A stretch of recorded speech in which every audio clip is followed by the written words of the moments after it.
Julie's not ready. All right. At 6:30, will you call the roll, Julie? I would be delighted. Chris Espinoza. Here. Cheryl Fuller. Here. Jenny Hagstrom. Here. Don Renner. Here. Rihan Hashim. Here. And Jason Trejo. Here. Thank you. All right, having a quorum, let's stand for the Pledge of Allegiance.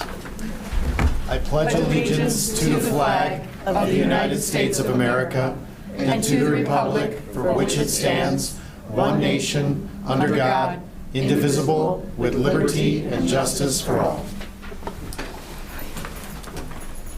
right, I think I'll turn it over for student perspectives. All right. I'll invite Arwen up. Good evening, everyone. It is my pleasure tonight to introduce Mr. D'Angelo Gerald, who is our sponsor for our Black Student Union.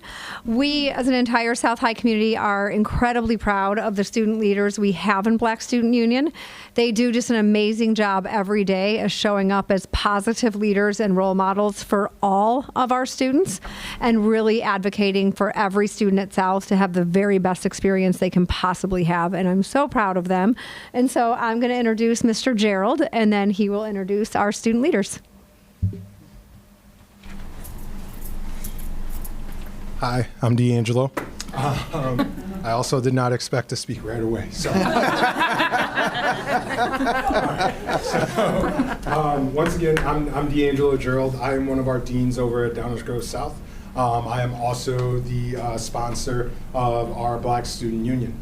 I have with me today our Vice President, Kyle Young, and she will actually hop on to the next slide. Hi everyone. As Mr. Gerald said, my name is Kayam Young.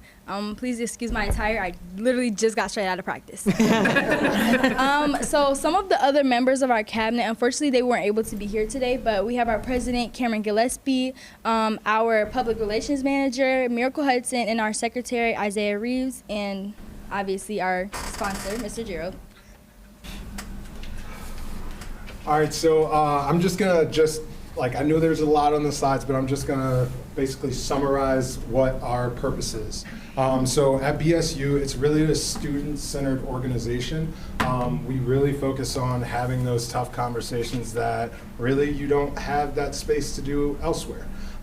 So we talk about cultural awareness. We talk about really expanding your mind and considering other perspectives and things of that nature so that we could create the best environment for all of our students, not just our African American students. We also promote post-secondary work. It's huge for me. I personally have 3 degrees, so I'm pushing for students to go all through college, and we're hoping for a couple more degrees. So I'm all about college and getting them prepared for it, putting them in the best position so that they can experience more, get more information, things of that nature as well. Really, I already spoke on the providing us a safe space. We encourage outreach and community involvement. We've done things within the community, just at South. We've done things within the community of Downers Grove as a whole. And it's just something that really is part of just you belong here, is making sure that we're not just talking about our school, but we're talking about the whole Downers Grove South community, because eventually most of us become Mustangs or Trojans, and we still want to spread that message. So, and really a big thing that we're focusing on this year is breaking stereotypes and leaving a solid legacy. What I'll talk about and what we're looking forward to is some of our leaders, all of our leaders actually, are seniors. And so leaving a legacy for the next people to step into their shoes and leave a legacy for those to follow. That's really what we're all about. And then the biggest piece is making sure that everyone knows that regardless of if you're black, white, brown, purple, whatever you are, we accept you in BSU. In fact, we encourage you to come to BSU because the more perspectives we can have, then the straight and narrow that we can get. So if anyone is ever interested in visiting, by all means, come on in. All right. Here's. Oh, my Sorry. bad. Keep Oops. going. Okay. Keep going. Okay. Wait, that's I'll you. hop in. Yeah, Yep. I'll hop in. All right. So some of the things that we've done, we have really expanded. So essentially, we started off with a smaller group of students when I first stepped in, and then we grew and grew and grew, and we continue to grow, which is awesome. Some of the things that we've done in the past, and you can see some of the pictures up there, we coordinated with myself and Lance Martin, a social worker over at Hinsdale South. We coordinated with him to create a conference-wide event for all of our BSUs to come to, and it was fantastic. We had a awesome keynote speaker in Dr. Valari Humphrey. I hosted a workshop, Lance Martin hosted a workshop, and it was truly a great experience. We've done food drives, canned food drives. We've done virtual college visits. We have invited teachers in to just share why we appreciate them, where each student around the room shared to the specific teacher that they specifically invited, why they appreciate everything that they do, and we feel like that's huge. We've sat down with our leadership team, both at the district level and our admin at the school level, to talk about concerns that are going on in the school. We've created messages for the district and coordinated with the district and sending out stuff to the community, and really that's where we're pushing that leadership piece, so that our students can start to see the world outside of the perspective of just a high school student, but be at the table with the adults as well. Here I am. Hi. So here's what BSU means to us as students. I know for a lot of students, it increases a leadership incentive. Being able to have conversations with a dean himself that can actually make a difference in the school kind of encourages students to share their voice and share their concerns, so that we can continue to make DGS a place that is for everyone. I feel as though it also educates us on what's going on in the school. A lot of the times there is a disconnect between what we perceive to be going on and what's actually going on, and I believe that coming to BSU and having those hard conversations makes it very easy to be aware of what's going on, so we can fix situations or problems before they happen, and to learn how to respond to things as they happen besides just being reactive. It also allows student and administrative collaboration. As Mr. Drill was saying, we've had numerous meetings in which we collaborate with administrators, and I believe that that really helps us a lot, because we get to really speak to the people in charge. We get to talk to the big man, and in turn that sorry guys. That was awesome. And in turn that also makes us feel more connected to the administrators. I know before I was in the Black Student Union, I was kind of it kind of off-put me to have conversations with administrators, if I'm being honest, just because I didn't really feel like it was a safe space, just because it is kind of a daunting interaction to have. But coming into BSU and being taught how to have conversations with those people in charge really taught me how to be a leader, and also help other people around me be leaders as well. Oh, that's me as well. So for the future, hopefully we would like to see an increased growth of male members. We have a very high female student ratio, which is not a bad thing. However, a lot of the times the Black students in our school that need help the most are male students. And if they don't have a safe space in which they can come and not feel ostracized by the rest of the school, then they'll continue to have certain reactive behaviors that causes people to have stereotypes on Black students, which is why we meet at BSU every couple of weeks.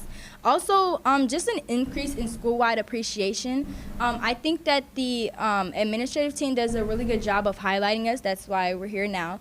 But we would just like to see, continuous support and continuous showing of us, just so that students do understand that they always can come. And again, like Mr. Gerald said, it's not just for Black students. It's also for every other student, just so they can understand things that they might not understand. Because sometimes you can't see things from your own lens until you're stepping into somebody else's shoes. And I think that BSU does a really good job of inviting that. Also, administrative support for events in the future. We want to do a lot more stuff. Unfortunately, we haven't done as much as we'd like to, but that's just, it's stepping stones. It's baby steps, but hopefully, not hopefully, we will most definitely be doing more as long as we continue to receive support from the administration and for our club. Are there any questions that I could answer for you guys? Also, for anyone interested that's watching, we meet on Thursday mornings at 7:45 in room A110. How many kids are in the club right now at BSU? Registered or that come on a regular basis? Because there's a difference. There is a difference. We have Both. We have a Google Classroom where I still include all of those who have graduated in our post about what's going on. So right now we have 144 people in our Google Classroom. That also includes parents of anyone who wanted to be included so that they can receive that information as well. About on the regular basis, I would say that we have anywhere from, it depends on what we're talking about. If it's a tough conversation, there's a lot more students who come, where it's roughly around like 35, 40. Okay. If we are just a regular meeting and we're just kind of checking in, talking about life, it's usually around 25. Okay. But I will say, since coming back from winter break, there has been less numbers just because there's a lot going on. It's January. Yeah. I have to commend you because we, as board, have seen you in action and the positive impact you do play and the role you do play in messaging for the district.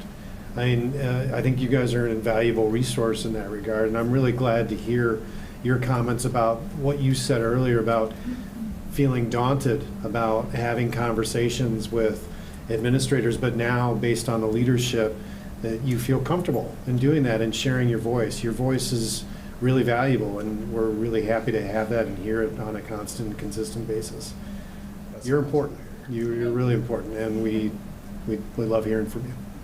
That's awesome. So I think I heard you say, are all the leaders seniors? Yes, unfortunately and fortunately. And I started to look at that next set of leaders to lead BSU. Officially, no, but unofficially, 100%. Okay. Like, I already have my eye on a few, and including one sophomore, and I know you know who you are. So I'm really looking forward to that, because like the idea is to get more and more younger students involved so that it can continue. And so like I definitely have my eye on a few. They might not know it, but I do. Okay, thank you. Will you continue that program of the conference arrangement and continued workshops and speakers? So both Lance and I have discussed, like, hopefully trying to do that same exact thing again. We did have a lot of support from the student activities director, Jen Martinez, because they usually highlight a specific club to do something of that nature. That just happened to be our time, and we blew it up big, which was awesome. But he and I have been in conversations about coordinating so that we can do it over again, because all of the other BSUs receive positive feedback from their students, and we even receive feedback from other schools that weren't involved to get involved. I myself have spoken with the BSU sponsors in the DuPage area and put together just like a little bit of a club, just so that we could all stay on the same coordination basically in all that we're doing across our schools. Yeah. So hopefully within that we continue to like kind of expand that and have opportunities like that. Is there any like national association for BSUs, or is that does not even exist? It's yes and no. I feel like there's several, and there's some larger, some smaller, and then they populate at different like universities and high schools. To say that there's like a complete national one, I am not aware of that, but I will not say that there's not one just because I don't know. Okay. Cool. Well, thanks for coming and sharing tonight. Yeah, absolutely.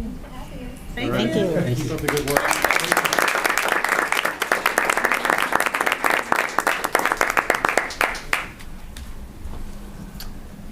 Okay, District board members. yes. I'll go first. You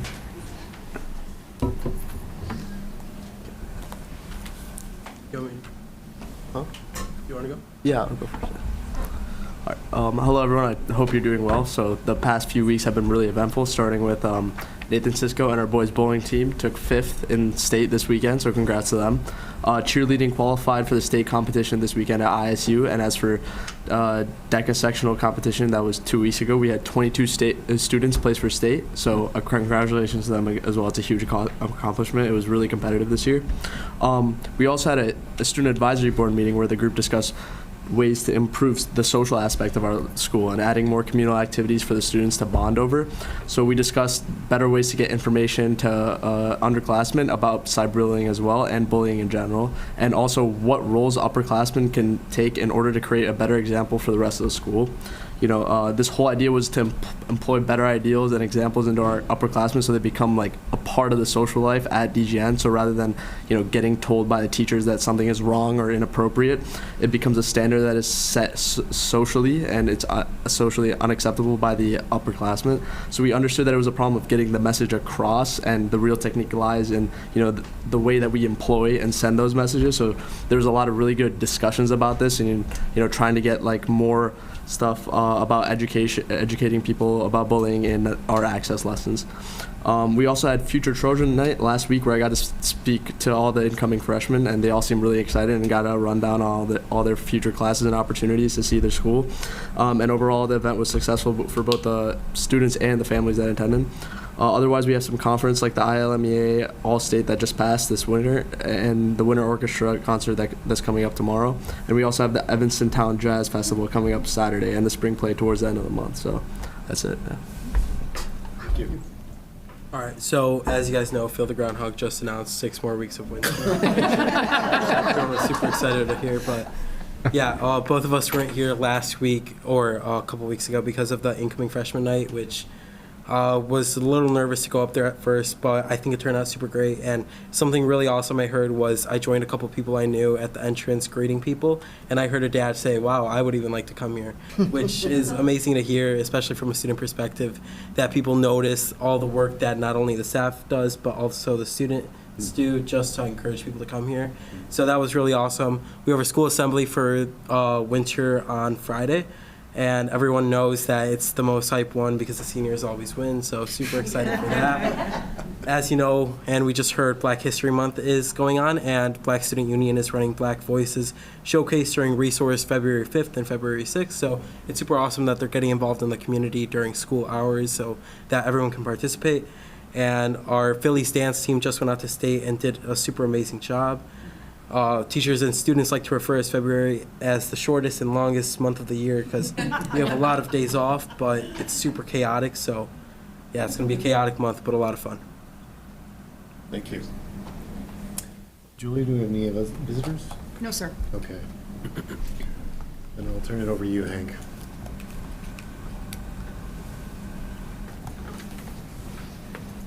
All right, I'll invite. Do you mind if I clicker? drive? Yeah, you can drive because I'll get lost on the way. Yeah, let me click across the Yeah. All right, thanks everybody. The moment you've been waiting for, a conversation around AI. Before we get started, I just wanted to run through what tonight's going to look like. We're going to give a little bit of background of what we've been doing in District 99 related to AI.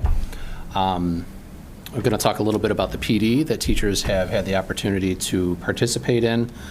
We have some fantastic teachers here tonight to talk about examples of how they are using AI in their classes.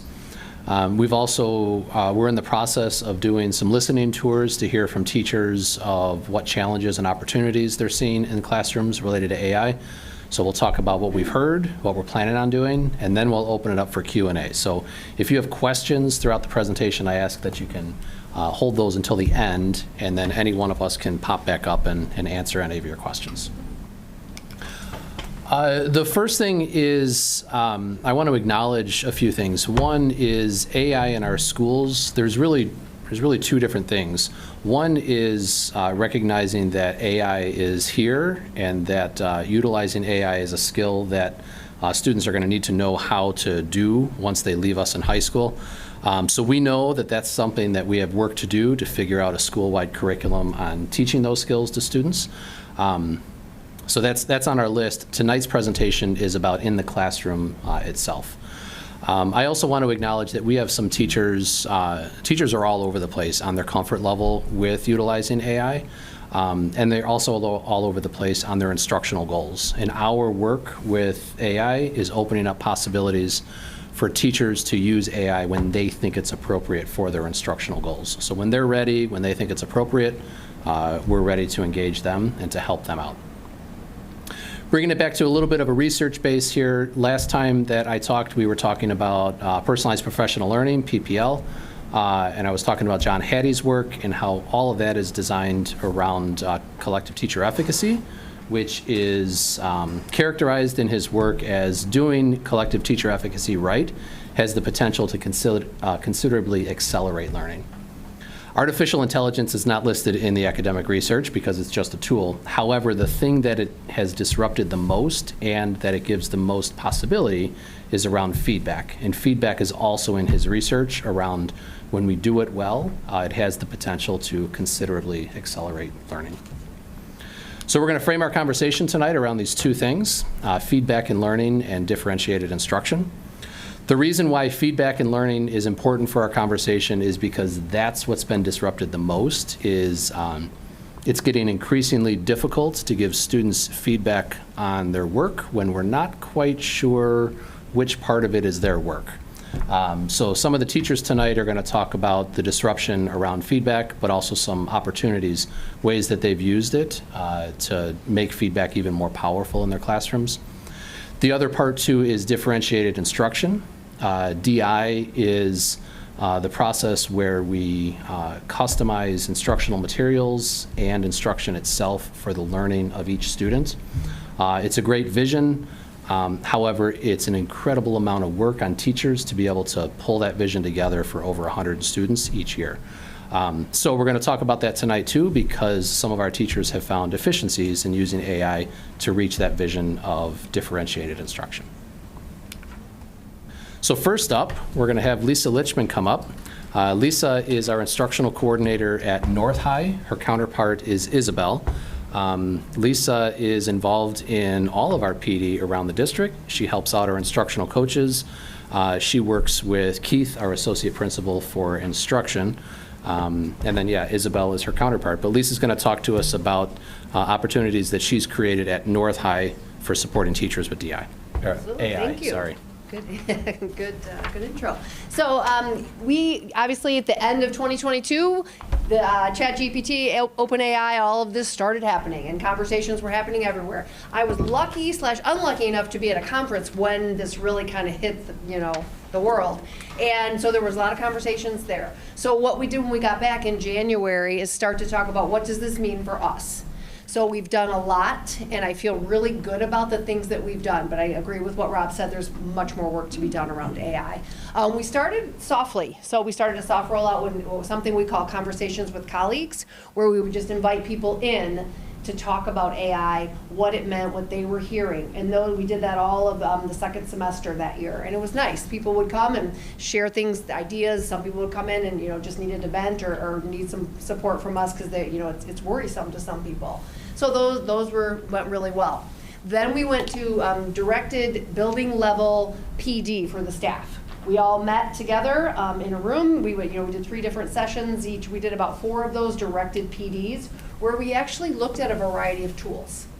What could these do for you based on everything Rob described? DI, efficiency, all teacher-based. So we did all this building level. And then we landed on subscribing to Magic School and DFIT. And I'm not going to go too deep into Magic School or DFIT because these amazing people are going to talk a little bit about those tools. But those are the tools we landed on. Could we have picked 10 others? Absolutely. Could you pick 9 more by tomorrow morning that are going to be that great? Absolutely. But these are the 2 we're using, and I'm excited for you to hear about how they're doing that. As the instructional coordinator, my instructional goals, and Isabel and together and with Keith and Jake and Rob, I want to support teachers in creating engaging, inclusive, and effective learning environments. This has been so helpful to me.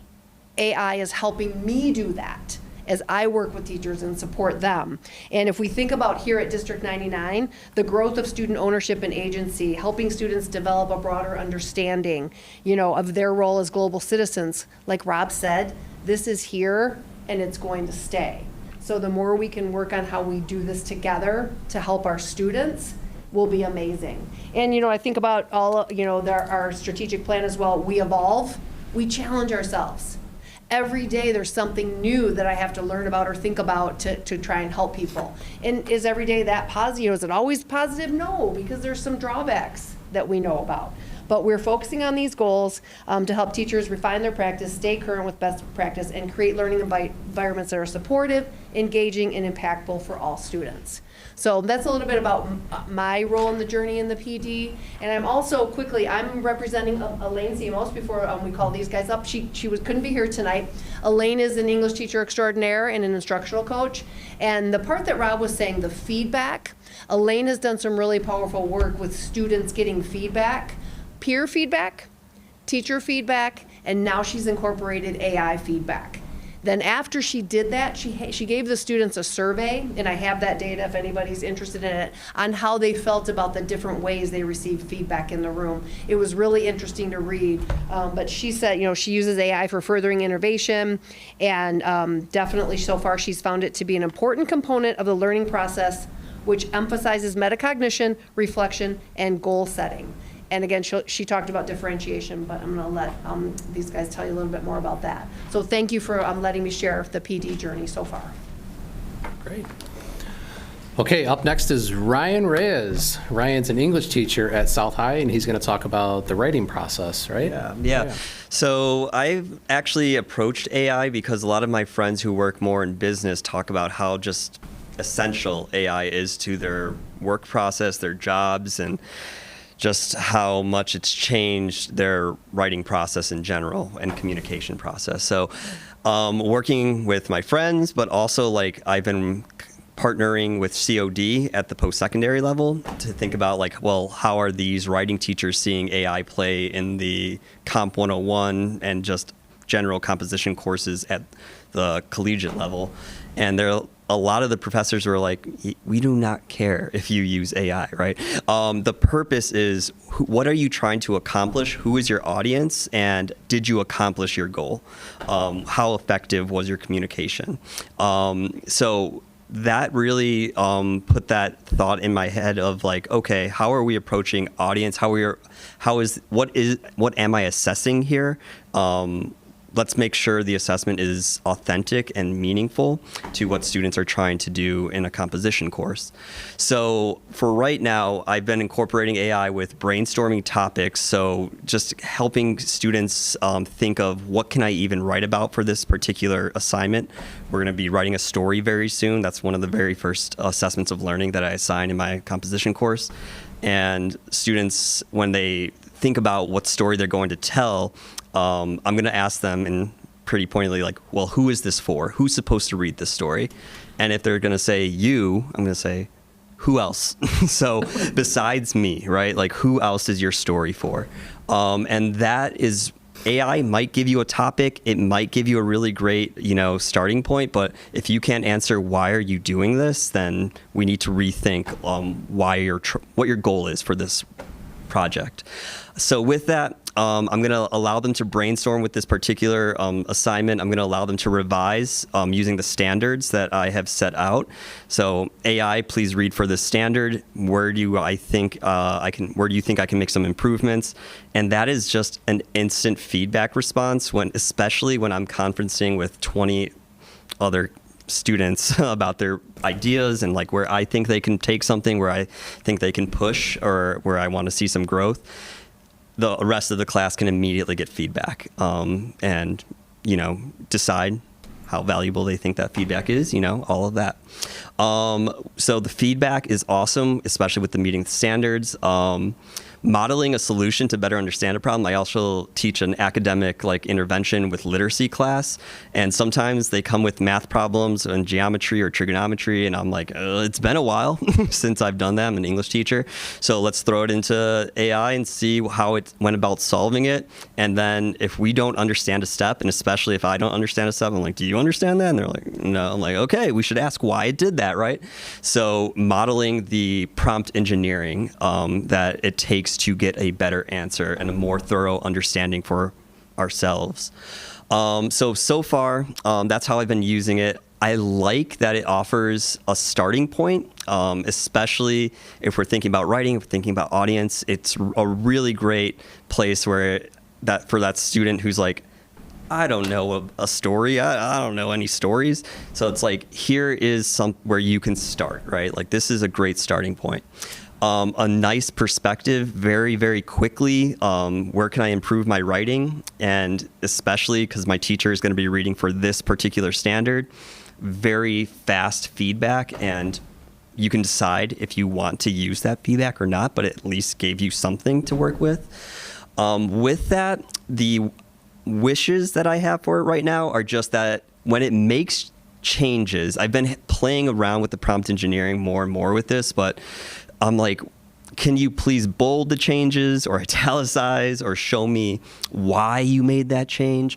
Right now, it doesn't do a great job of explaining why it made a change. It might say like, oh, for, different audiences will find this metaphor meaningful. And it's like, yeah, but like, why an ocean, right? So whatever it might kick out, it sometimes does have trouble explaining why it made the change. So again, when it comes back to working with a student and talking about their writing process, what they were trying to accomplish with the piece, that's where we come back to why did you accept that change and go along with that, or why did you change that? With all of this, I'm asking students to submit screenshots of everything that AI gives them so that I can compare what they were given with what they actually decided to submit and have a better understanding of their process. Cool, thanks. One thing that Ryan dropped here for us is this term around prompt engineering.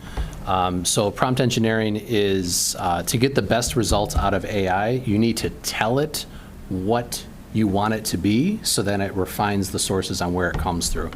Ryan had a really great chat with us during one of our listening sessions and helped me to understand that teaching students how to do proper prompt engineering for a writing assignment actually meets some of his instructional goals around understanding the audience. So the idea of teaching students how to use AI, in this case, they complement each other. So learning how to prompt engineer also goes along with what he's trying to get his students to understand around writing for an intended audience. All right, next up we've got Malanka. Malanka does some great work with our EL students, and she's here to talk to us about how she uses AI with them. Hi, I'm Milanka Vasilij, and I teach social studies in EL at DGN. So this year I am teaching 2 sections of EL US history, and one of my sections currently has 18 students that are considered to be newcomers to the country, which means they have limited to almost no English proficiency, and they have arrived within the last year or so. Some of my students have arrived within the last month. So approaching this class and approaching AI, I have been kind of thinking of the mindset of it's not going away, and I'd rather they use it as a tool than something that will hinder their learning. And I also had to rethink how I think about US history and how I can make them understand these big concepts that they're going to see in the world around them. So much of what I've been using revolves around Magic School. Magic School has this cool feature where you can interview a historical figure. So if we're talking about the Constitution or the Declaration of Independence, students have to pass the Constitution test to graduate, which they all did. They all passed.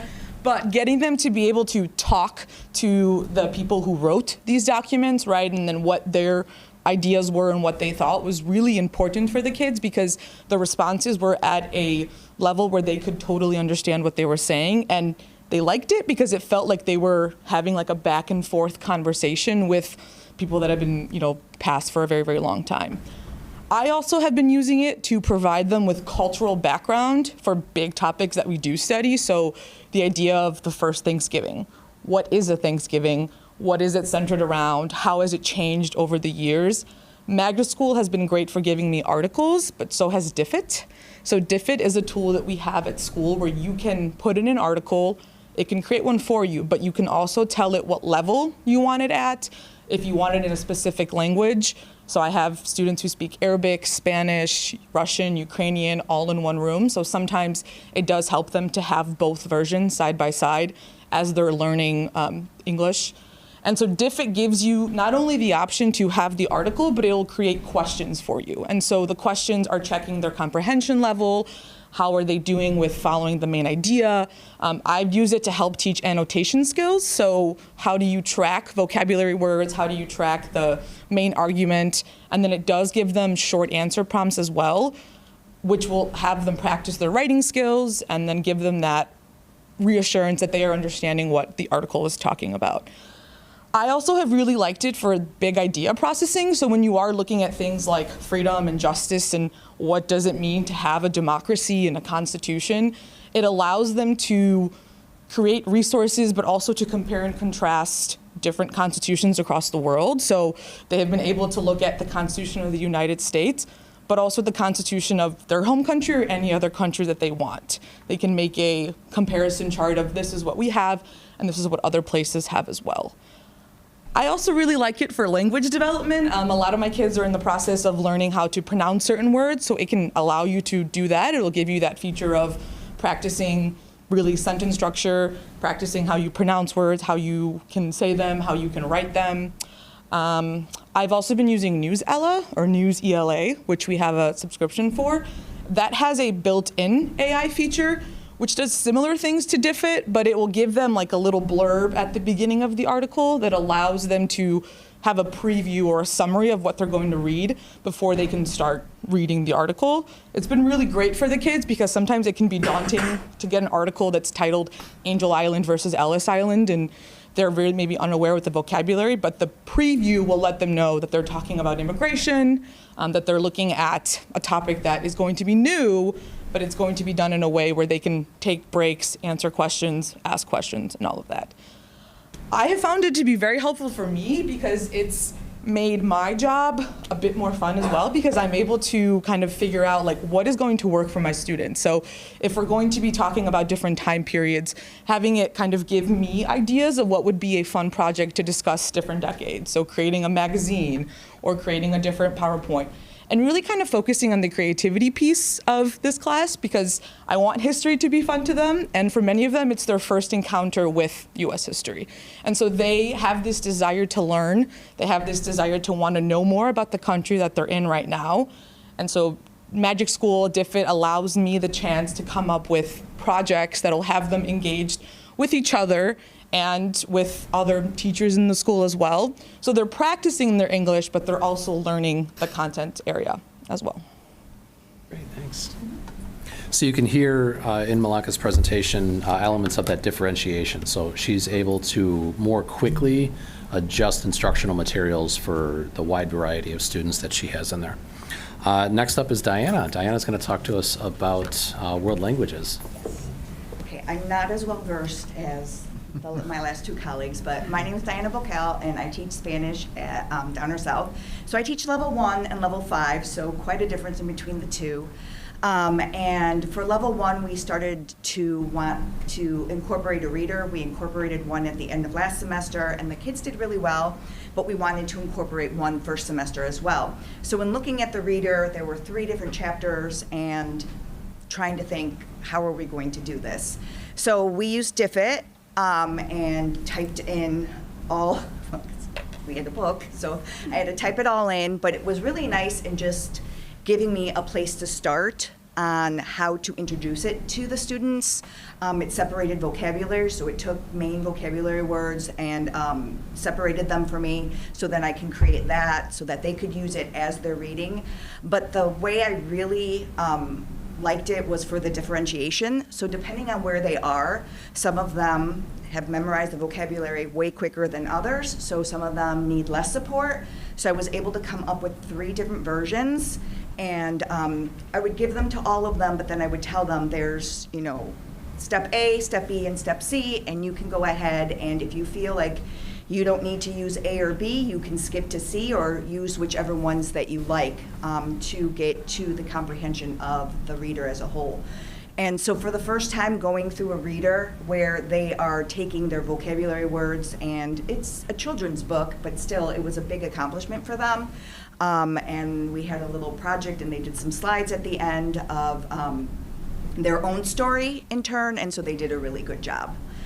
In level 5, though, I use it very differently, obviously, and I would like to dig in a little bit more into it in the future, but as for right now, so a lot of videos and a lot of text, so sometimes to just transcribe the videos, there's just so much going on, I don't want to show them the whole thing.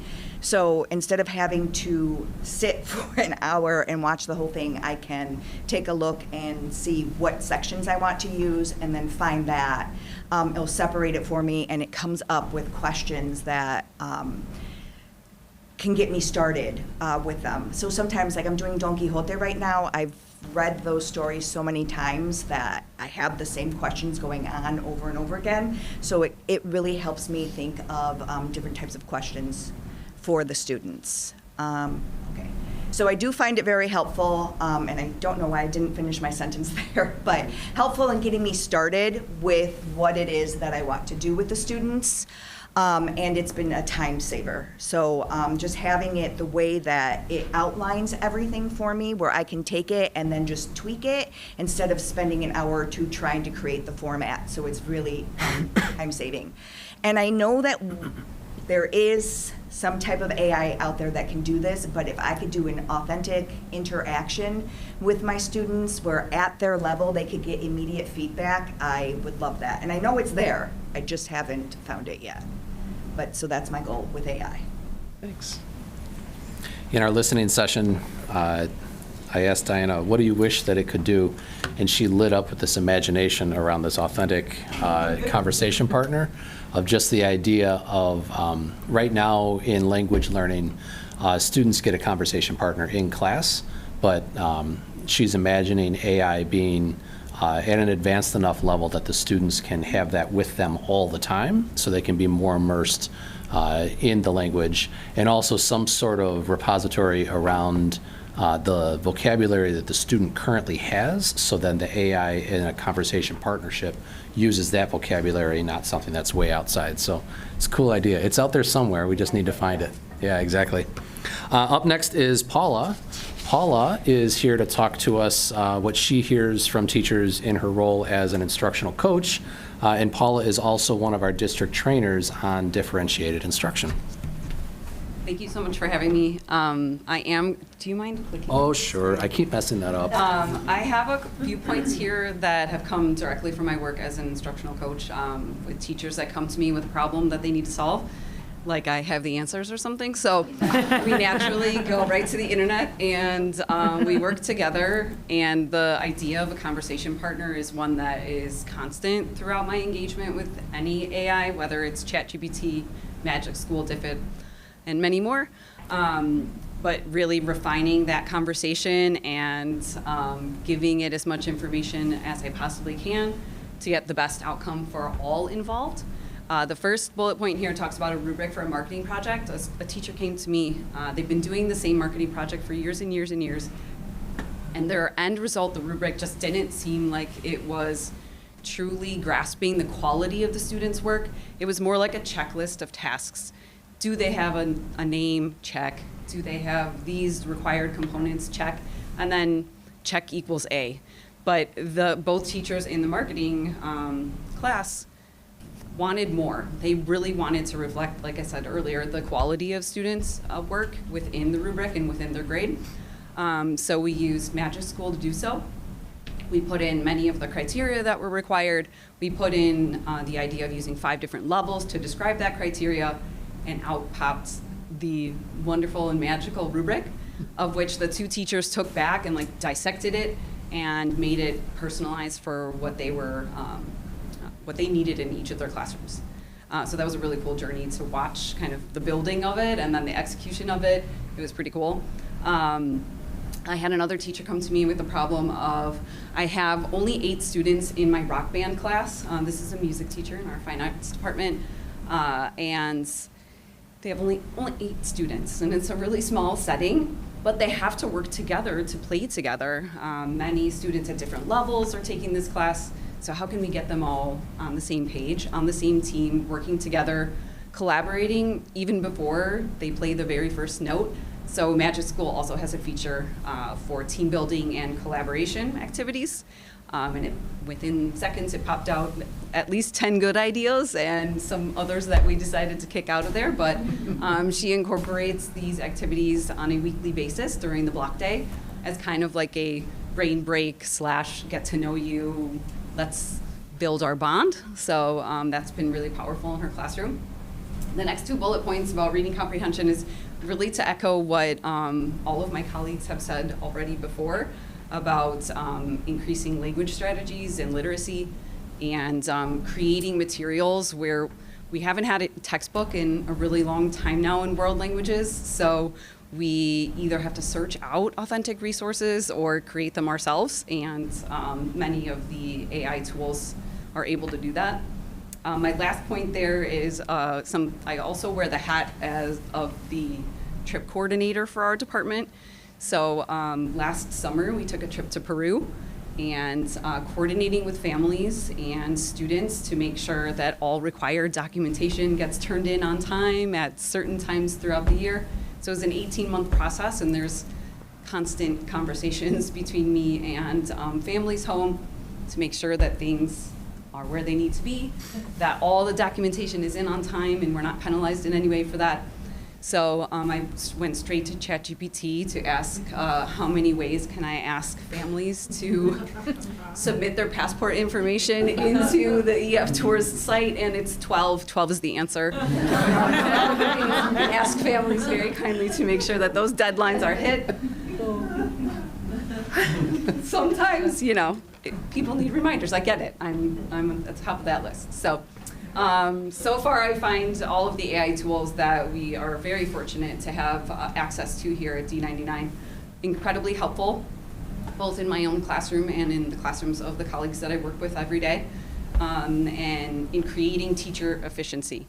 We all have a laundry list of 10,000 things to do, and it just makes it a laundry list of 9,000 because it does really take out some time and very, very time-heavy activities that are involved. So I always use the visual of it's building the perfect house.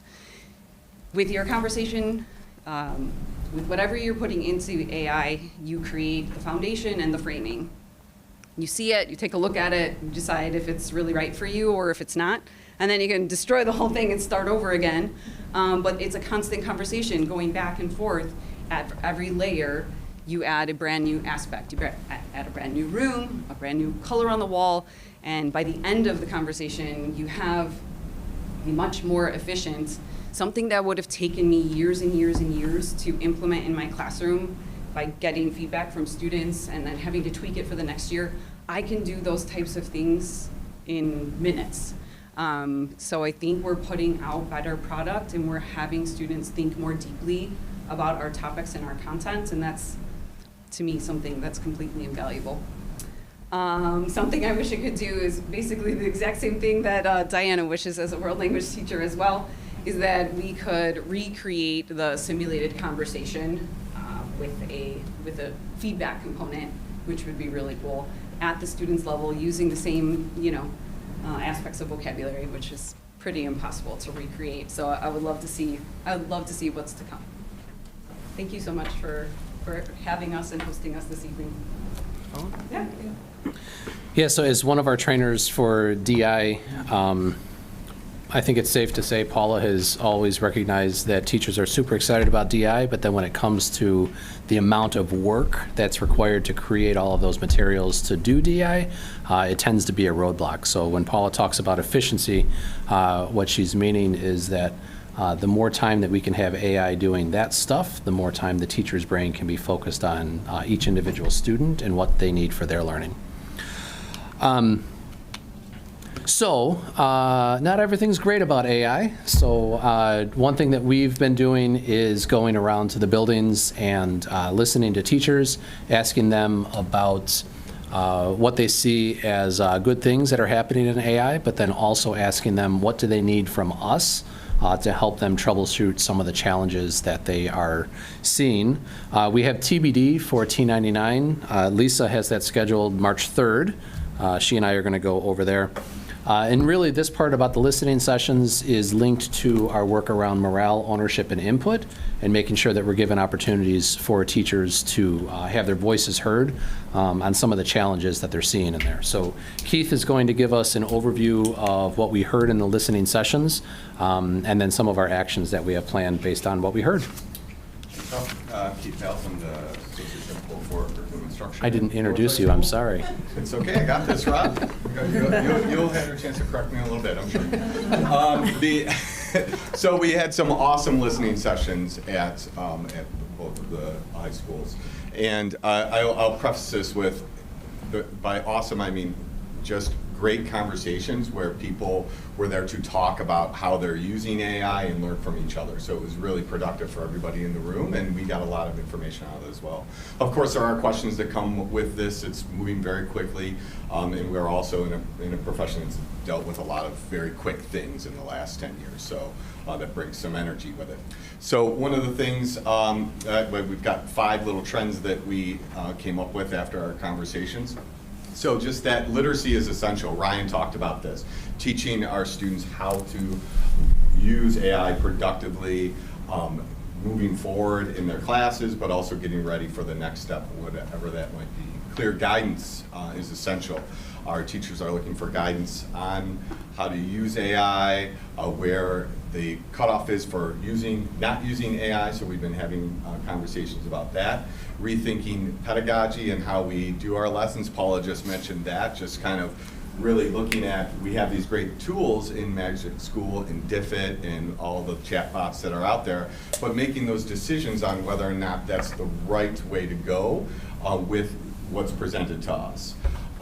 Addressing those challenges of AI use in our classroom. So it can seem very quick and an easy solution for someone who might be overwhelmed, a student that might be overwhelmed, to go in and use AI to produce something that could be a good chunk of their work, but has a little bit too much AI in it. So we need to work on how we're addressing that. And then, of course, embracing the opportunities here. Rob and Paula just mentioned the efficiencies. That's a big piece, right? Productivity, efficiencies, and this as a teaching tool. Thanks, Rob. And then what our teachers that came to talk to us are looking for, combating AI-driven dishonesty. I chatted a little bit about that a second ago. Human-centered AI integration. We have some teachers that are just worried about students who might be isolating themselves because of the technology. So increased amounts of technology is not always better for us. We want to make sure we're using it for the right reasons. The ethical boundaries there. So how do we define the use in addressing questions on who determines what effective ethical use is with AI? Addressing hesitations. We have some students who are coming in our classes, and our teachers shared this with us. Some students who are ready to jump in and use AI as the teacher's explaining it. Some who are a little hesitant, and some who don't want to touch it at all because they've been brought up as this may be a going down the road that they don't want to go down, and they don't know enough about it yet, so they don't even want to touch it. Then, of course, AI enhancing teaching and learning. So our teachers are looking for professional development around this as well, and really just conversations. So we have some other teachers, other than these awesome teachers who are with us today, that shared with us what they're doing, but that just helping reduce planning time, effective differentiation, especially within the same class. We have some students, or some teachers, just like our rock band teacher, that have stacks, which means they have a couple of different types of classes happening at the same time with smaller groups of students, so that helps them with that. And then another English teacher, just like Ryan, who's using it at North, who's using it to provide feedback for their students, including vocabulary suggestions and other things. So we brought that together as a team and thought about, well, what are our next steps? So Hank has put together and brought together, bringing together, which used to be together, but now it's coming back together. Is that the right way to say it, Hank? It's a reboot. Academic Integrity Committee. That's being led by Kelly Zerner, one of the associate principals at North, and Kim Bukowski, who's the library department chair at South, are going to be leading up that reconvening, and they're going to be talking about just this identifying, using it for plagiarism, writing services, like how we can use it in the classroom. So they really want to get to that. But these are really great people to be a part of that, because I know Kim has been, and I've been in a couple conversations with her, she's been to a couple different conferences where this is a hot topic that comes up. And also Kelly works with discipline. So the two hand in hand will be a really good team leading that work. And so the final piece of the puzzle is how can we help as a PD team here? And we want to make sure we're creating more opportunities to get together like we did for that conversation already. So like our innovation labs where we get some awesome teachers together to talk about this stuff and really learn from each other. We want to promote learning goals and detract from those things that may be getting in the way of moving our system forward as well. Perfect. Did I miss anything, Rob? No, you got it. Awesome. Thank you. Yeah, so Keith touched on this a little bit, the academic integrity part. Back in the old days, it used to be pretty easy to determine whether a student was being dishonest with their academics. But even before AI, there was still work to do around students who accidentally stumbled into academic dishonesty, maybe paraphrasing incorrectly or citing incorrectly. And so there's always work to do to help them to understand how to properly cite. But those were still sort of black and white areas. With AI and AI being able to assist students, it's becoming more difficult to determine when it's actually dishonest and when a student just didn't realize that they weren't supposed to use it to that level. So Kim in our library over there at South is really passionate about this, so I'm excited that she's going to co-chair that committee to help us through that. And then Kelly on the discipline side, I'm excited. The two of them are working together because sometimes those things end up in her office at the same time. The biggest thing that our teachers, from what we heard in the listening sessions, are looking for is vertical alignment between your board policy, which already references AI, that basically says it's the teacher's discretion when it's allowed.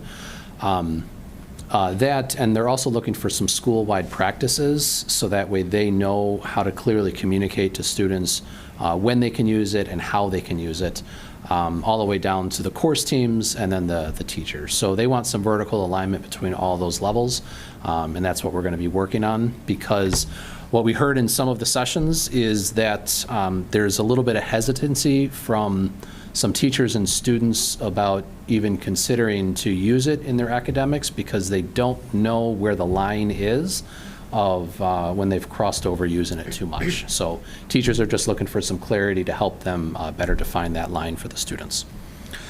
Some other areas where we are using AI, we are currently in the process of working with a firm to train an HR chatbot. What we find is that we have a pretty large volume of staff who call our offices looking for an answer, and the answer is already present in a document somewhere on our intranet, but there's so many documents it's difficult. So the easiest thing is for them to call us. So what we're doing is working on training that, so that maybe that could be the first spot that the staff goes to ask a simple question: how do I find this, or what do I do in this case? And it'll point them right to the document. Again, for the purpose of that frees up some of our time to go in deeper and better support our staff in other areas instead of helping them find a document that's out there. And then Ryan is part of summer learning. Last year, he brought in a course, an optional course for students to take around AI. And that's taught by some alum of Stanford and MIT, where they talk about what AI is, how to use AI, and applications that are being seen in industry for it. So there's some opportunities in the summertime for students to dig in deeper and to learn about AI. So that is our presentation. Now, what questions do you have for us?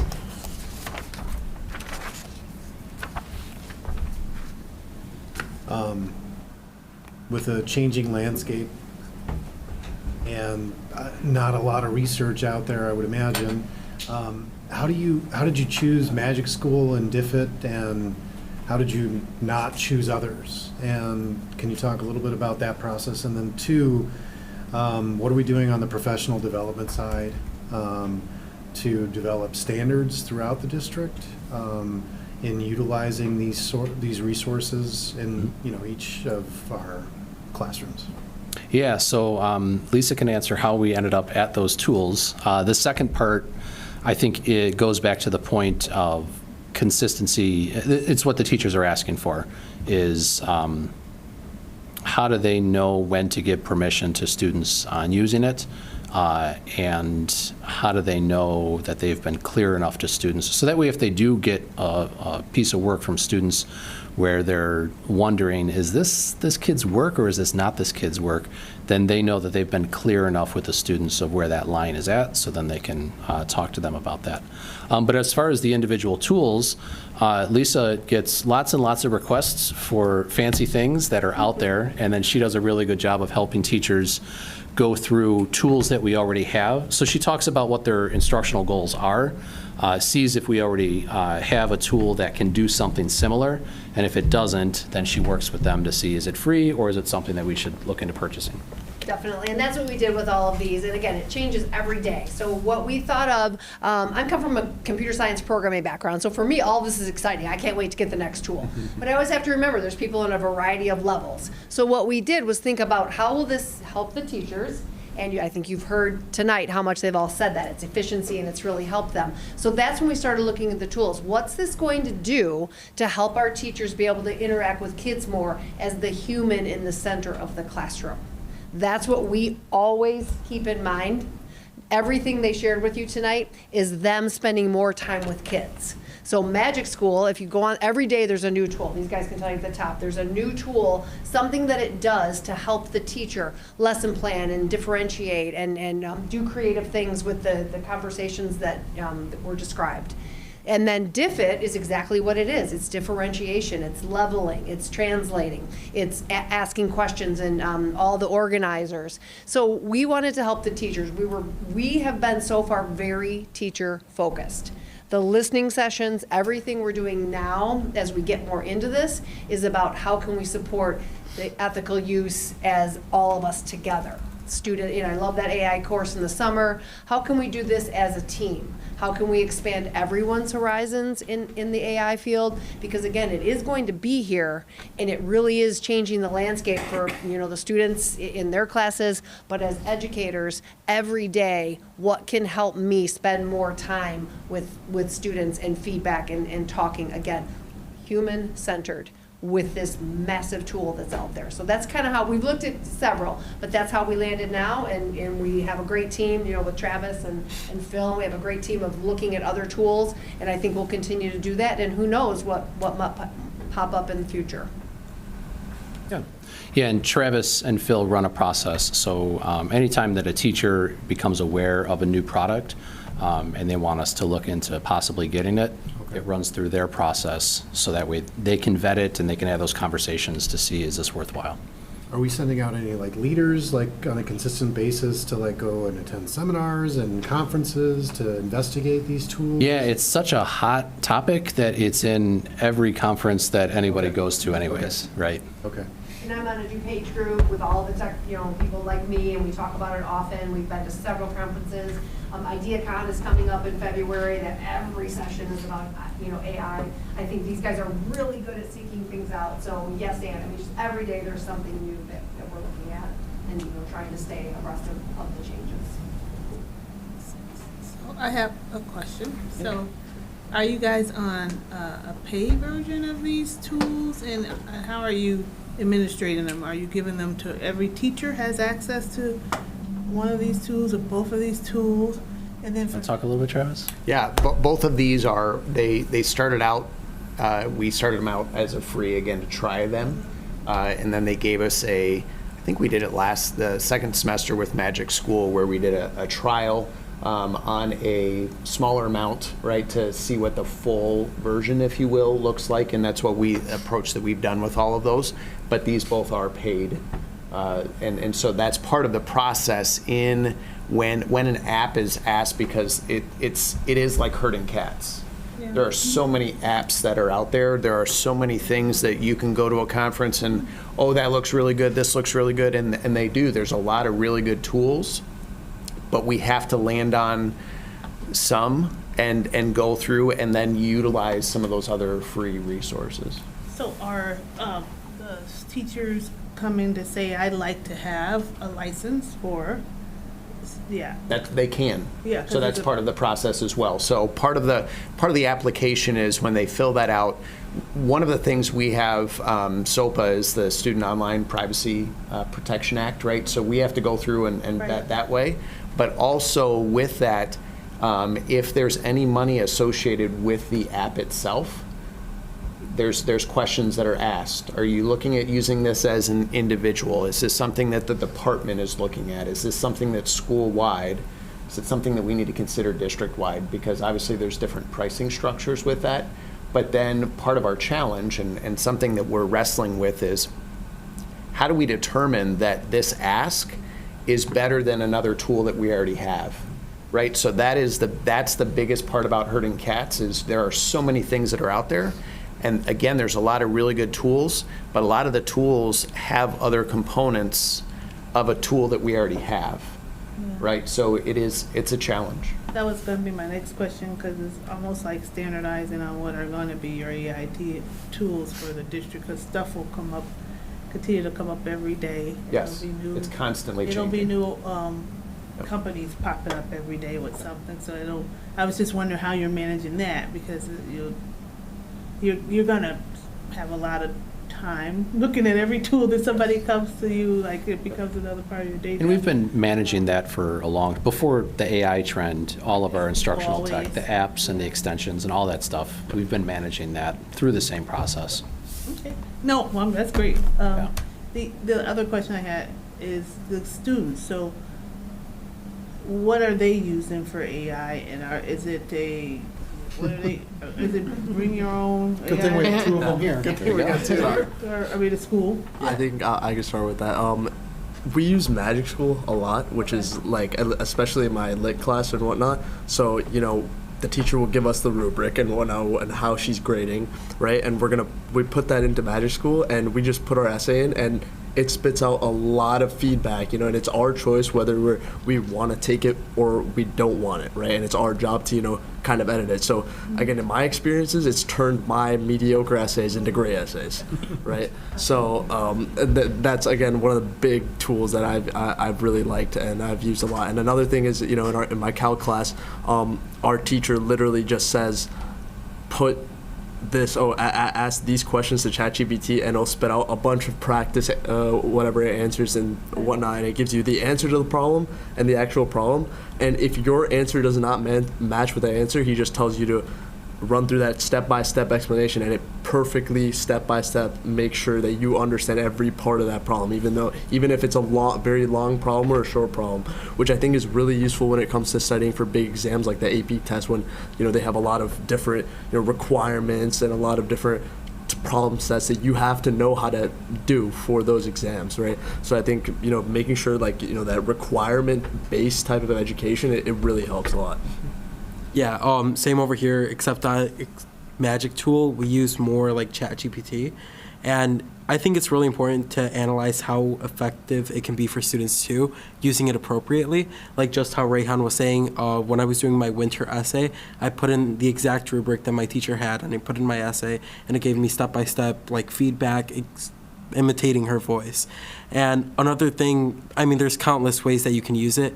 If a teacher posts topics that she wants you to master by the end of the unit, you can spit them in there in practice questions, and it'll just spit you out a practice guide. So it's super awesome, especially because in college we're going to be getting less review guides by teachers, so learning to make those ourselves, that's awesome.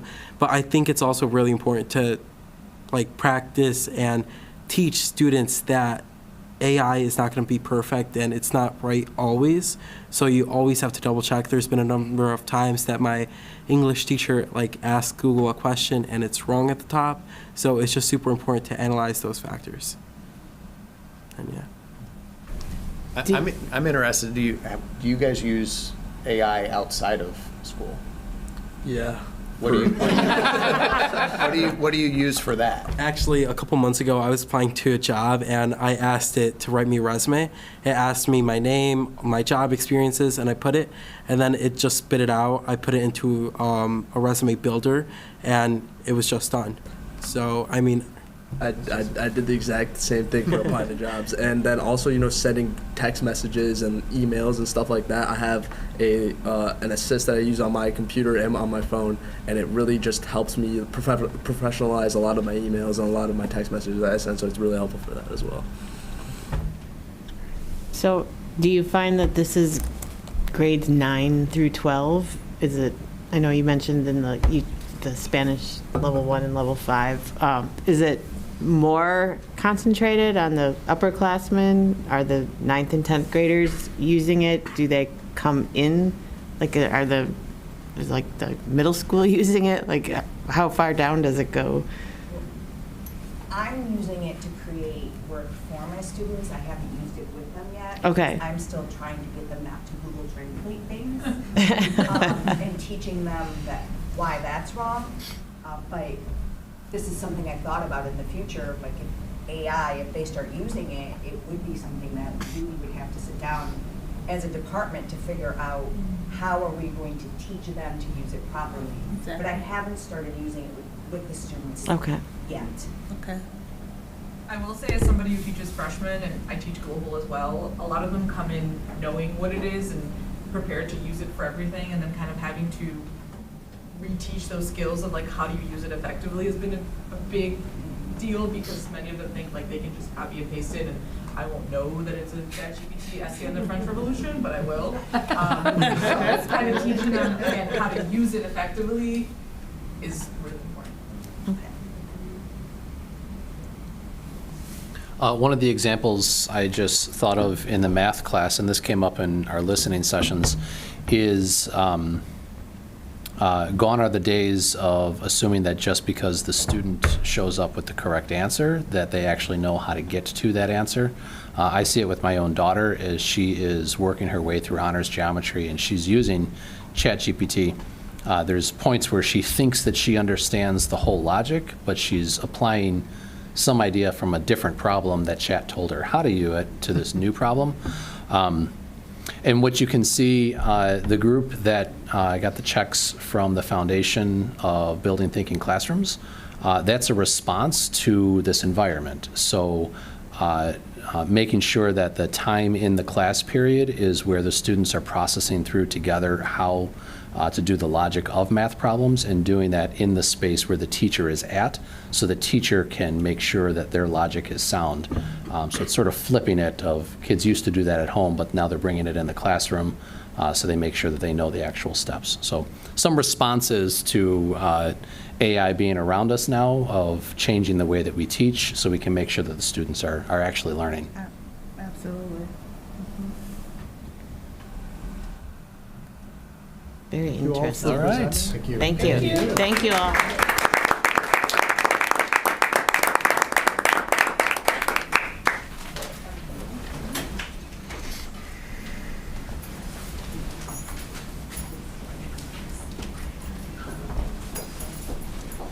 All right, we have Arwen and Courtney coming up to present on the results from the relationship mapping exercise. Yeah, we're really excited to be back tonight to talk about this. We enjoyed when we were able to share it with you the first time, our why and how we were going to do it. And so we're here to report that we've successfully done it and have started the process of diving into the data. So we're going to start, Courtney's going to present kind of an overview of North, and then I'm going to mirror her, but present an overview of South. Good evening, everyone. Thank you again for having us. As Arwen mentioned, and we talked about last time that we were doing this on our January Institute Day, and so every staff member in both of our buildings and at T99 completed the relationship mapping activity. It went really, really well, and the data that we're sharing with you today is actually the same data that we have shared with our staff members already. And so this is an opportunity for us to shout out again to Phil and his team. They made this so easy and really palatable for everybody to do in one day, in really 1 hour actually, and also was able to get the data to us really quickly that we were then able to share with our staff. So again, it just really confirms not only the importance of this, but how it is important to not only do the activity, but then show how we're using the data to help us inform how we're gonna approach some of the students with only 0 to 1 relationships. So you can flip, yeah. So I'm gonna, like Arwen said, I'm gonna go through our data first and then turn it over to Arwen. I'm not gonna read every bullet here, but I'm gonna highlight a couple of things. We have students who come over from junior highs to take math classes, and they are included in this data. So that's important to know. The one thing that both of us experienced at the building, once we shared this data, everyone was taking a look at it and like, oh my God, I can't believe I didn't mark the student. Can you please go back and change it? And it was a really just positive, great response from our staff members that they kind of were thinking about it in hindsight that, oh yes, I should have selected that particular student. And we said, it's okay. We know, and I can speak for myself too, as teachers, we like to be perfectionists and make sure everything is right. But at the same time, it just reaffirmed the fact for us that people were really kind of paying attention and really thoughtful about the activity both during and after the participation of this. So that was really cool. And also to note, the data was really consistent with data from our Illinois Youth Survey that we've given over the past couple of years to show the strength in the relationships that our students have with adults. So go ahead. The special notes and just kind of an overview on our data at North. On average, each DGN student has approximately 6.9 positive relationships with staff. We identified 170 students with 0 to 1 relationships, and that's a lot of the data that you'll see this evening is centered around what that looks like. We had 56 students with 20 or more relationships identified, and 13 students have 26 or more relationships identified, with the highest being 35 in our building. No surprises here, 12th graders have more relationships than you'll see on the graph. The significant increase in relationships from grade 9 to grade 12. Again, not surprising, but really interesting to watch how that grows over 4 years. In fact, one of the teachers who came to talk to me about the student that she didn't mark was like, he's a transfer student and I really want to mark him. We all talked about it. And so we know, again, our teachers are really thinking about even the new students that we have who come in on a regular basis into our buildings. Females have a higher number of relationships identified than males. This is not surprising. When I write a 3-sentence text to my 12-year-old, the response is, okay. So not surprising there. Again, something we predicted, but interesting to see. And then free and reduced lunch status does not really have an impact on how many relationships students have. And again, something confirming to the level of supports that we have for students, that our EL students and our students with IEPs have more relationships identified than those who are not EL or have an IEP. Again, confirming the fact that we do have a lot of supports in place for those students who really need a lot more than maybe the average student. So go ahead. All right, I have to, because I can't see anything, I have to look at my computer here just to help me out. And you may need to look at some of the slides a little closer too, so I apologize. But again, we'll go through a couple of the graphs here. For North, freshmen, again, have the fewest relationships reported. But that growth over the 4 years is very significant. And so again, in the percentage of students with identified by grade level with 0 to 1 relationships, we have, again, seniors, only 7 of the 170 identified have 0 to 1 relationships. So again, that growth over 4 years is very significant. And again, most of the graphs that you see are really centered around the students who have 0 to 1 relationships reported. Go ahead. Again, average number of positive relationships by grade. Ninth graders have approximately 3.5 relationships on average, and by senior year, that number triples. So when you look at the graph, you can see that seniors on average have 10.5 relationships, positive relationships with adults. Again, gender, we see that males and females have a little bit of a discrepancy. Male students are substantially more likely to have 0 to 1 relationships reported. Again, as we think about the areas where we're targeting with these students and making sure that they have supports, we know that this is one area that we need to analyze a little bit deeper.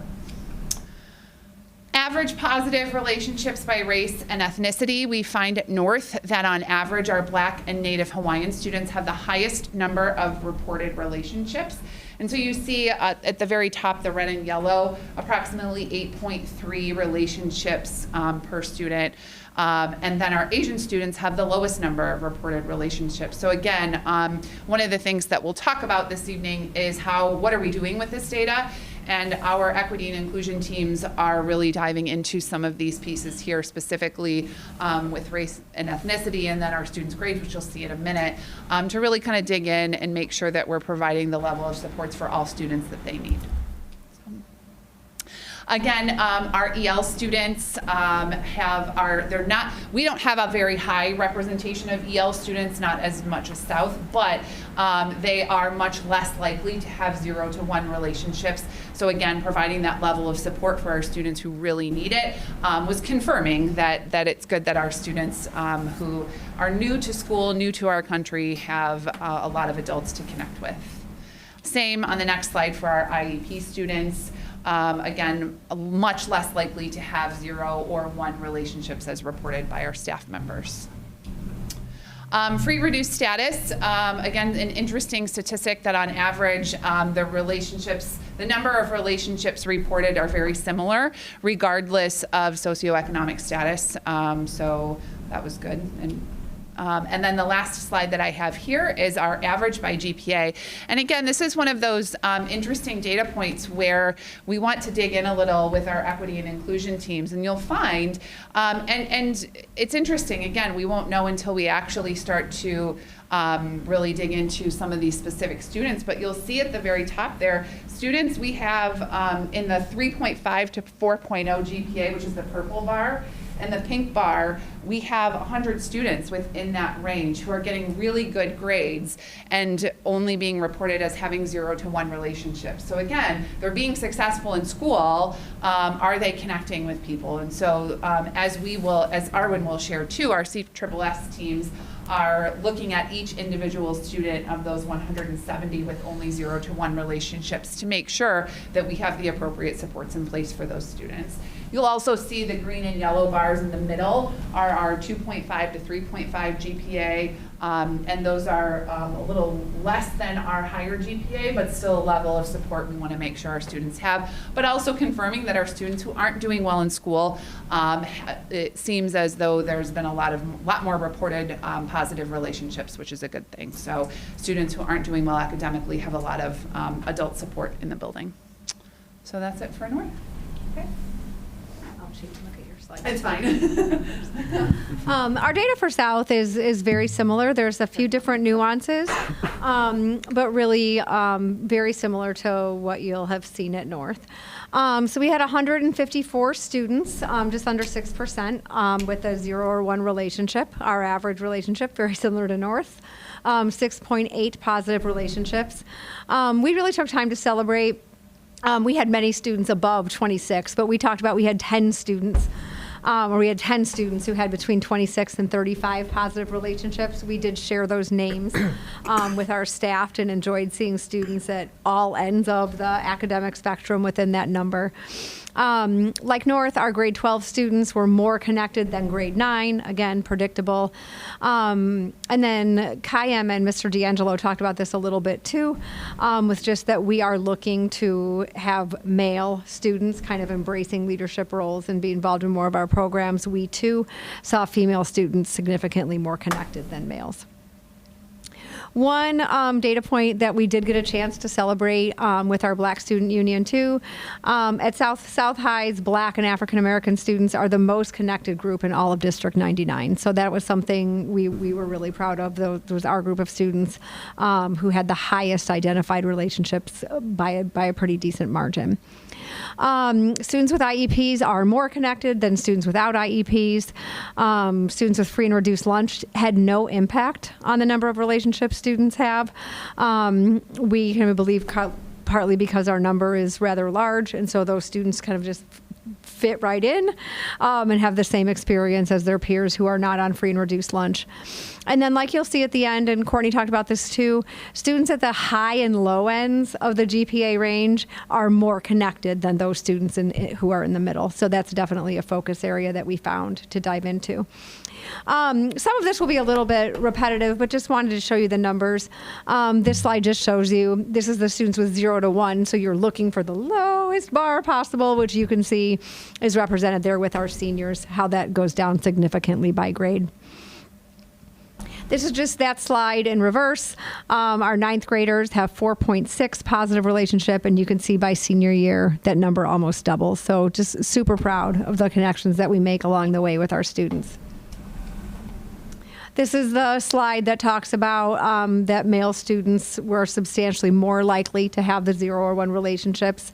Again, kind of like Courtney said, it's something our equity and inclusion councils are working on, and we're diving in from an activities and athletics leadership point as well. This is the slide that shows you positive relationships by race and ethnicity. So like I shared, our Black students have the highest number, and then sorry, no, it's good. Looking at the N number, kind of like north, our yellow box is our American Indian students. That N number is very low, so we are officially reporting that our Asian students also have the lowest number of relationships. So again, something our Equity and Inclusion Council will look into. For EL, our students are actually slightly less likely to have staff relationships by a very small margin.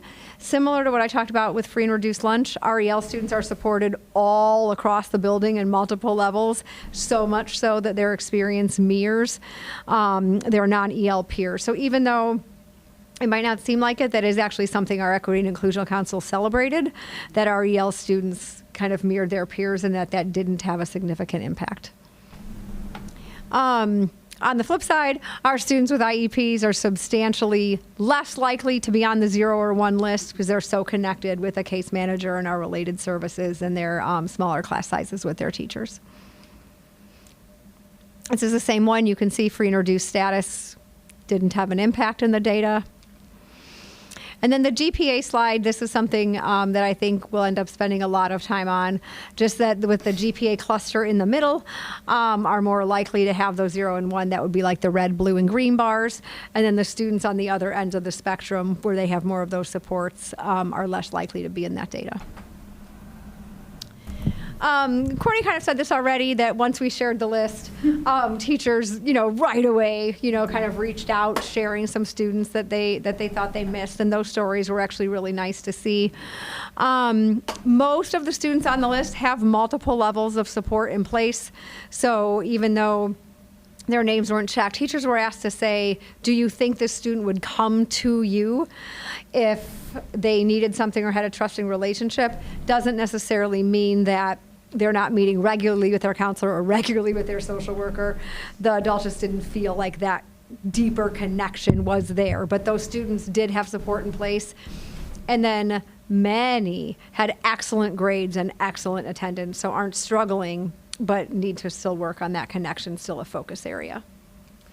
So one of the things that we shared with our staff when we shared this data was, okay, so we shared this list of 170 students, and in Arwen's case, her number of students who had the 0 to 1 relationships.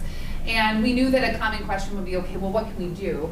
And so our equity and inclusion team created a list, and this is where they've really leaned into this work and have been really excited to share the data. One of the first things they said was we really need to celebrate this because it's really good and we feel really good about how many relationships our teachers have with students. But they also shared these tips with staff. So like if you know one of these students on the list, what are some things you might want to think about as you try to interact and engage with the student to make sure that they do feel like they have a welcoming and warm environment in school to come into. And so we shared this with staff, and again, kind of reinforcing some of the things that we already do with Mustang Way and Positively North, but maybe thinking about additional ways we can celebrate and recognize students who might be on the list. And then our next steps, again, we've met with our equity and inclusion teams who are really leaning into this and excited to work with this data. And then potentially using access to connect with students not involved in activities and athletics. We know, and I always share this, especially with 9th grade parents, that one of the things that seniors tell me almost every single year is I wish I would have gotten involved sooner. And so really making intentional connections with kids to get them involved in things at North and at South, to make sure they're connecting with both adults and other kids. We know that's really important and a major focus of both of our schools. Just the one thing I'll add about the use of access to connect with students, we're really viewing this as the next kind of data-driven metric in this work. So we do have a list in both buildings of our students who are not currently involved in District 99 activities and athletics. And on Wednesday at South, our access teachers, they have those lists already. They've been given a Google form that they'll fill out for each individual student, kind of have a little student interview, kind of asking them why they're not involved, what barriers are there, so that our teams can dive into that data. And we're doing ours Wednesday, and then North has plans to do theirs very soon. So we get to be the building that works out the kinks. And then the North will take it to the next step, just because we know that that sense of belonging is created so strongly in activities and athletics. And if there are barriers there, things we might not be aware of, it would be our job to eliminate those barriers so that all students can be involved. So we're looking forward to doing that on Wednesday at South. I think that's it. Is all. Yep, that is all. So, yes. Do you have any questions for us? That's with students who have the 0 to 1 connections? No, it's separate. That's with students who are not currently involved in activities and athletics. Okay. So it's a different data point, but same idea. Will you be reaching out to those students who fit in that category? Of the 0 to 1 relationships, Yeah. we're actually letting our CSSS staff take the lead on that Okay. right now. So we're not necessarily reaching out to them right away and intentionally for this reason. Our CSSS in both buildings has created really detailed spreadsheets and notes on all of those students, and are looking for CSSS to connect with those students in kind of some natural ways where they would normally do that, especially because so many students on the list have great grades and great attendance. We're looking to create those connections in more natural ways than calling them all down individually. Okay. That makes sense. Yeah. So how many students were surveyed for this? Are you talking about the relationship mapping piece? Yeah. No students were surveyed. So how it worked was all staff got a list of every student in the building. Okay. And then staff put a check next to the student's name if they felt they have a trusting relationship with that student. Okay, that's what I was trying to, how did we get ratio of the economic, of the background? Well, because that's a great question. Because we had the student names and then their ID number, that's where Phil and our tech team really came in handy, because they were able to use eSchool with the student ID. And once we had a student ID field, that's how we could pull out all of that other information, like their IEP status or their free and reduced lunch status, because we have that information on students in our database. So the staff got a list of all the students? Yep, exactly. Every student. So at South, just for example, they did have 2,601 names to look through, but it is surprising until you do it, you don't realize that it really goes very, very quickly. Because you're not even spending, a couple of our math teachers, before we did it, were worried about well, even if I spend 2 seconds on each name, I won't have time. And I had shared that we worked kind of in conjunction with Lurie Children's Hospital and the way they recommend doing this. And it turns out that just you read the names very quickly because you only connect with the names that you know. So it took right about an hour in both buildings for staff to really do this with fidelity for every student. I really appreciate the how intentional you've been with creating this mapping and with trying to reach out to those groups of students that especially have the least amount of relationships with teachers. I think as we've seen with the Black Student Union and the way that the teachers have been talking this evening, it's very evident that there is this desire to have a more trusted community between and relationship between the teachers and the students, and I think that's really important for them, both as we saw with that one student that talked about taking on that initiative to stand up and talk to the big man. And I think it's really great that you have this opportunity for them. Is there are you looking into the idea of having it in reverse so that you're giving the students a list of all the staff in the building and then have them go through and do? Yeah, so we've talked about this a lot with our equity and inclusion councils, and we actually, when we presented to our teachers, that was one of our FAQs that we went over. What we learned in kind of our consultation and learning from Lurie Children's Hospital, they recommend you start with adults first and kind of build the trusting culture, and this reminder that adults do play more of a role in cultivating that relationships, kind of like parents play more of a role in doing it for their children. And then the reverse happens usually a couple years in. We are, though, in our, we have tentative plans when we do our District 99 survey to families and students of asking students, do you have a trusted adult in the building you could go to? Asking families, does your child have a trusted adult? We won't be gathering names, so that one will be anonymous. So it's not the same data, but it will definitely be a great correlation point to see if those numbers are similar or not. So I think there are definitely plans for that in the future, but no date yet. Awesome. Okay, that's great. Have you thought about running across, not study, but analysis of kids who are involved in activities or athletics? Yep. And seeing how that impacts? Yes, we have both of those lists, we have both of those lists now. And so the Equity and Inclusion Council's plan is, like I said, South on Wednesday, we're doing the work with our students who are not currently involved in activities and athletics.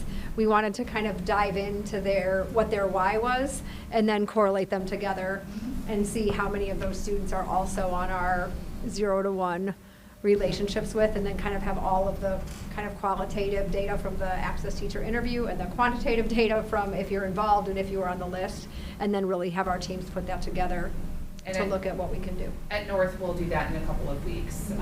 South is going first, and then we'll do that in a couple of weeks after. So we're on the same kind of trajectory, just a little bit later. How do you kick a student in the proverbial rear to get them involved in activities?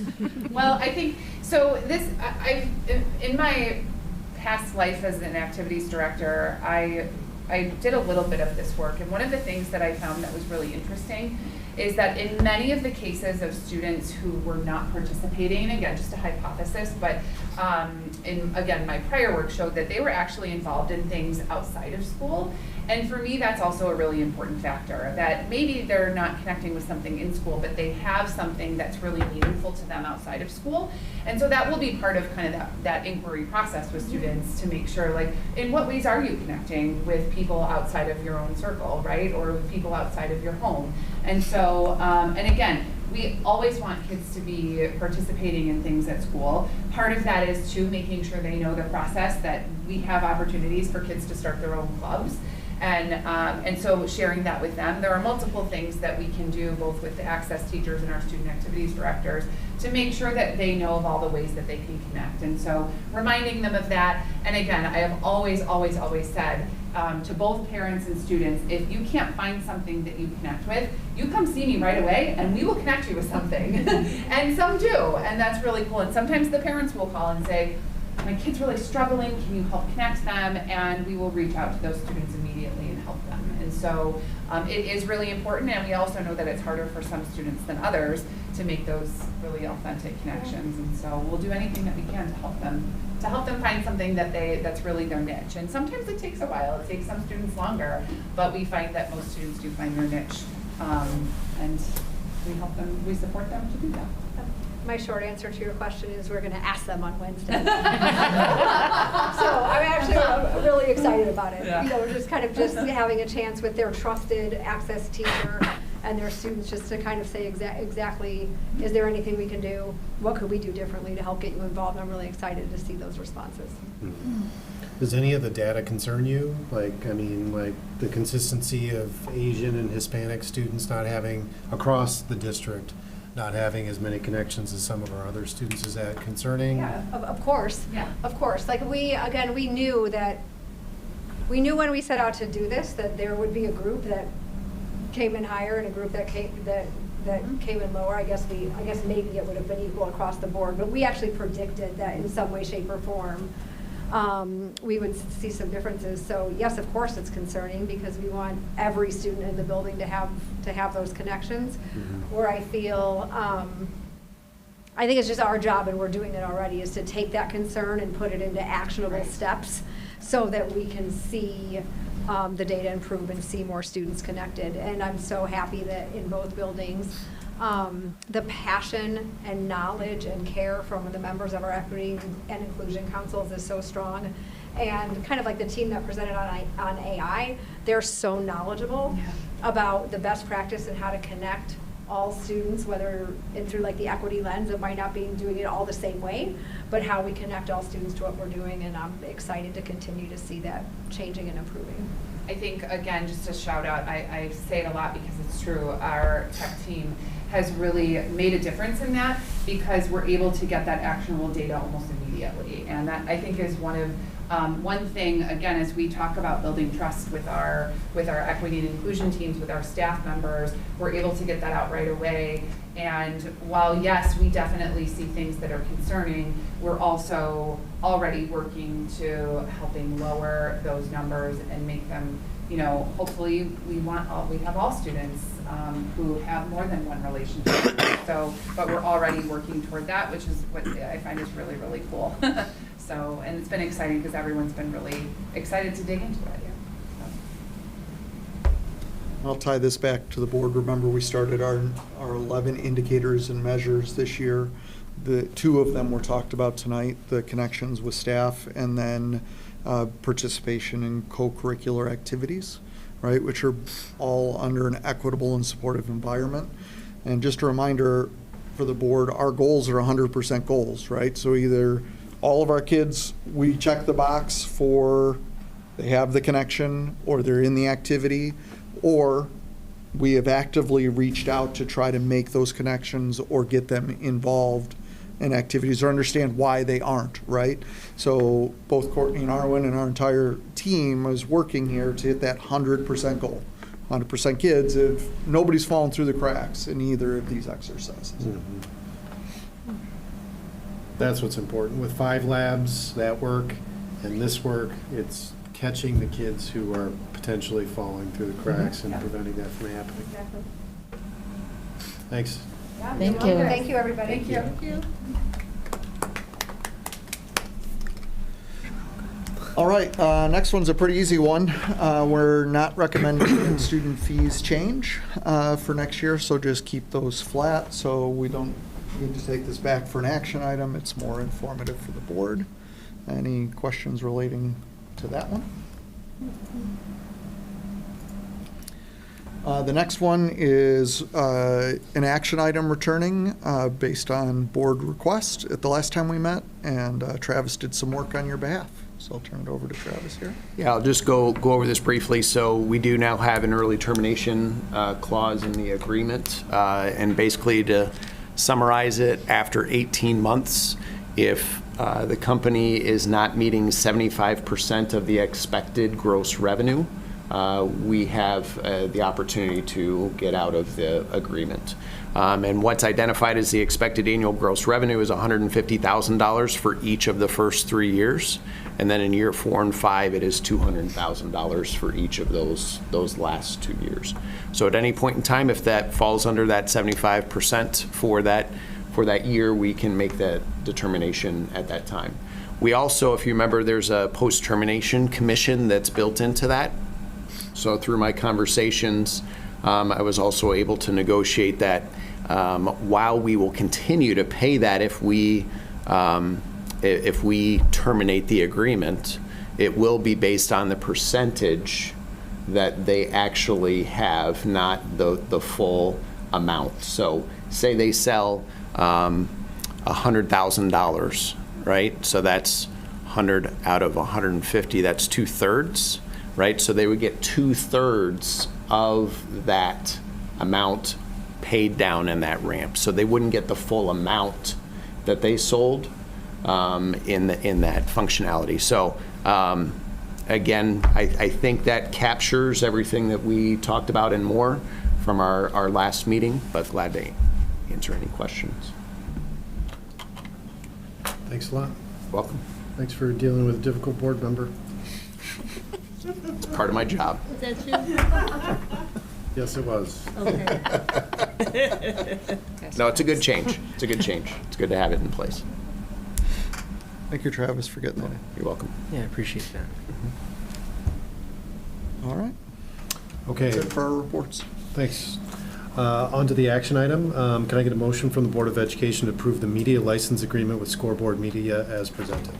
So moved. Sherelle, can I get a second? Second. Jenny, seconds. Okay. You could have said Jinx there. Sherelle and Jenny. Sherelle and Jenny. Thank you so much. Sherelle Fuller. Aye. Jenny Hagstrom. Aye. Chris Espinoza. Aye. Don Renner. Aye. Motion carries. Thank you. Second, reception of visitors. Julie, do you have any cards? No, sir. Okay.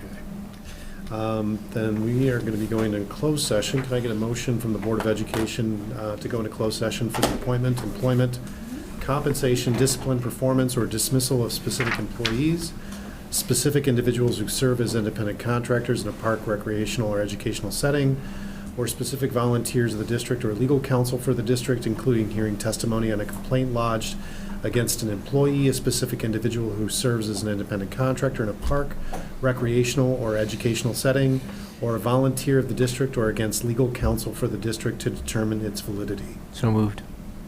Second. Chris moves, Jenny seconds. Thank you. Chris Espinoza. Aye. Jenny Hagstrom. Aye. Sherelle Fuller. Aye. Don Renner. Aye, motion carries. And for the members of the public, as we come out of closed session, the only action the board will be taking when it comes out will be to adjourn. We'll take a brief break and then we'll go into closed I session. didn't.